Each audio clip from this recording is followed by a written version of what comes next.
Hello friends, Manu study centre पर आप सबका स्वागत है। आज हम पढ़ रहे हैं कोडिंग डिकोडिंग। तो कोडिंग डिकोडिंग में थर्ड टाइप के क्वेश्चन सॉल्व करेंगे अब, वर्ड टू वर्ड कोडिंग। तो इससे पहले 2 वीडियो में अपलोड कर चुकी हूँ। पहले वीडियो में कोडिंग डिकोडिंग की मीनिंग व कॉमन कोडिंग पढ़ा था, और दूसरे में लेटर टू नंबर कोडिंग पढ़ा था। थर्ड टाइप है वर्ड टू वर्ड कोडिंग। तो पहला क्वेश्चन है, यदि ब्लैक को ब्राउन कहा जाता है, ब्राउन को रेड कहा जाता है, रेड को वाइट कहा जाता है, वाइट को ग्रीन कहा जाता है, ग्रीन को ब्लू कहा जाता है, ब्लू को पिंक कहा जाता है, तो बताओ निम्न का रंग कैसा होगा।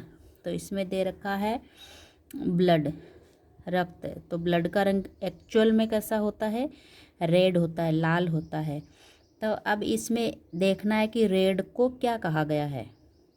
जैसे ब्राउन को रेड कहा जाता है, तो ये रेड नहीं लेना है, रेड को क्या कहा गया है वो लेना है। तो रेड को वाइट कहा गया है, तो ब्लड का रंग कैसा होएगा?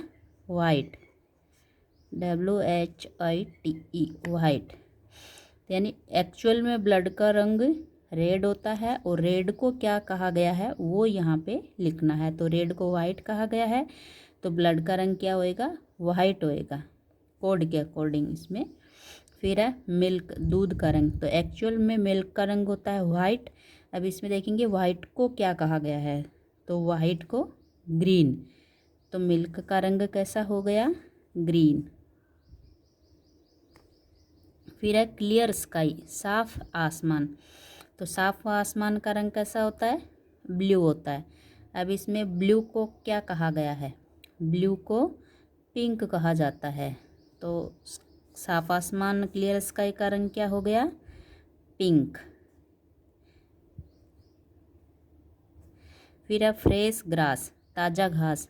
तो एक्चुअल में फ्रेश ग्रास का रंग कैसा होता है? ग्रीन होता है।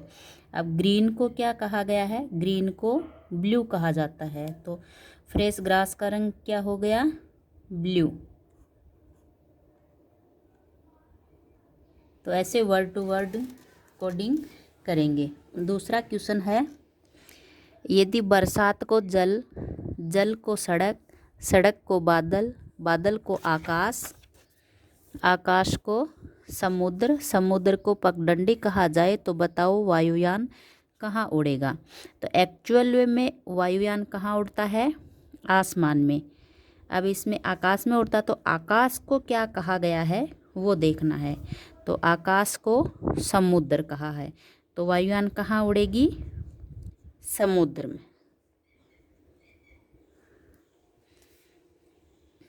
थर्ड क्वेश्चन है, यदि हवा को जल, जल को हरा, हरा को धूल, धूल को पीला, पीला को बादल कहा जाए, तो मछली कहाँ रहती है? तो एक्चुअल में मछली कहाँ रहती है? जल में। अब इसमें जल को क्या कहा गया है? जल को हरा, तो मछली कहाँ रहती है? तो इसके अकॉर्डिंग आ जाएगा हरा में। तो जल को हरा कहा गया है, एक्चुअल में मछली जल के अंदर रहती है। तो जल को जो कहा गया है वो इसका आंसर होगा। तो मछली कहाँ रहती है? हरा में, क्योंकि जल को हरा कहा गया है। फोर्थ क्वेश्चन है, यदि किसी सांकेतिक भाषा में पर नेट डिश का अर्थ है धूम्रपान हानिकारक है, वोग डोर नेट का अर्थ है हानिकारक आदत छोड़ें, डोर डिश येल का अर्थ है कृपया धूम्रपान छोड़ो, तो उस कूट भाषा में आदत का कोड क्या होगा? आदत का कोड पूछा गया है। तो पहले इन दोनों में देखते हैं। तो इन दोनों में इतने इतने इंग्लिश वाले इस पोर्शन में कॉमन क्या है दोनों में? तो इन दोनों में कॉमन है नेट, नेट। अब इनके जो अर्थ है उनमें देखते हैं कॉमन क्या है। तो इसमें कॉमन है हानिकारक और हानिकारक। तो नेट का अर्थ अपने पास क्या आ गया? हानिकारक।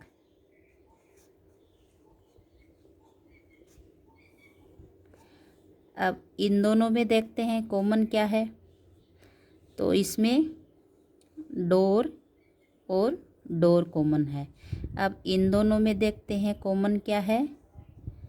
तो इन दोनों में कॉमन क्या है, छोड़ो छोड़ो, ये दो कॉमन है। तो डोर का क्या हो गया, डोर का आ गया छोड़ो। फिर इन दोनों में देखेंगे फर्स्ट में और लास्ट में कॉमन क्या है। तो इन दोनों में कॉमन क्या है, डिश और डिश। अब इन दोनों में कॉमन क्या है, धूम्रपान और धूम्रपान। तो डिश का क्या हो गया, धूम्रपान।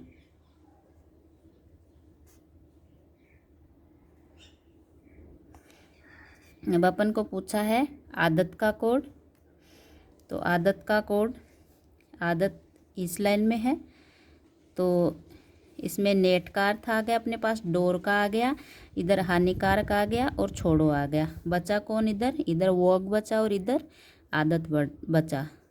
तो आदत का कोड क्या हो गया,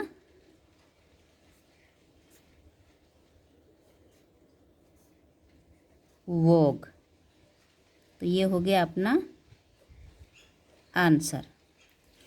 तो इसमें कैसे करेंगे, पहले फर्स्ट में और सेकंड में देखेंगे इस पहले वाले पोर्शन के अंदर कि दोनों में कॉमन क्या है।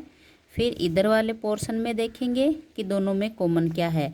जो कॉमन होगा वो इसका कोड हो जाएगा। तो नेट का हानिकारक हो गया। फिर सेकंड में और थर्ड में देखेंगे कि दोनों में कॉमन क्या है इस वाले पोर्शन में।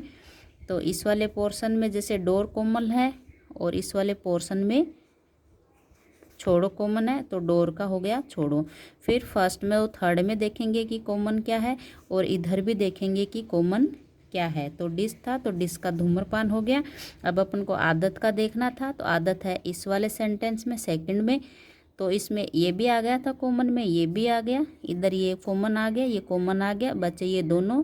तो आदत का कोड हो गया वॉग। फिर नेक्स्ट है फिफ्थ क्वेश्चन। यदि सफ़ेद को लाल, लाल को नीला, नीला को पीला, पीला को काला, काला को हरा, हरा को भूरा कहा जाए तो आकाश का रंग कैसा होगा। तो एक्चुअल में आकाश का रंग कैसा होता है, नीला होता है। अब इसमें देखना है नीला को क्या कहा गया है। अपन को ये पूरा नहीं पढ़ना है, सिर्फ लास्ट में देखना है कि क्या पूछा गया है। एक बार ऐसे रफली पढ़ने पे आइडिया लग जाता है कि कैसा क्वेश्चन है। फिर लास्ट में क्वेश्चन देखेंगे कि क्वेश्चन में पूछा क्या गया है। जैसे इसमें आकाश का रंग पूछा गया है, तो आकाश का रंग एक्चुअल में क्या होता है, नीला होता है। अब नीला को क्या कहा गया है, डायरेक्ट उसी पे जाना है। तो नीला को क्या कहा है, पीला। तो आकाश का रंग कैसा होएगा, क्वेश्चन के अकॉर्डिंग पीला होएगा। तो ये हमारा आंसर हो जाएगा। तो इसमें लास्ट क्वेश्चन देखना है और क्वेश्चन के अकॉर्डिंग फास्ट करने के लिए डायरेक्ट क्वेश्चन देखो लास्ट में क्या किसका पूछा गया है, और जो एक्चुअल में जो होगा उसके कोड पे चले जाओ कि एक्चुअल में नीला है तो नीला को क्या कहा गया है, पीला। तो क्वेश्चन हो गया आकाश का रंग पीला अपना आंसर। तो इस तरह से वर्ड टू वर्ड कोडिंग होती है। तो इसको ऐसे सोल्व करते हैं, बहुत इजी है ये। तो आज के वीडियो में इतना ही, मिलते हैं नेक्स्ट वीडियो में। अगर आपको मेरा पढ़ाया हुआ समझ में आया हो, अच्छा लगा हो, तो वीडियो को लाइक कीजिए, अपने फ्रेंड्स में शेयर कीजिए। अगर चैनल पे आप नए हैं तो चैनल को सब्सक्राइब कीजिए और बेल आइकन को प्रेस कीजिए ताकि मेरे नए आने वाले वीडियो की नोटिफिकेशंस आपको मिलती रहे। जय हिंद, जय भारत।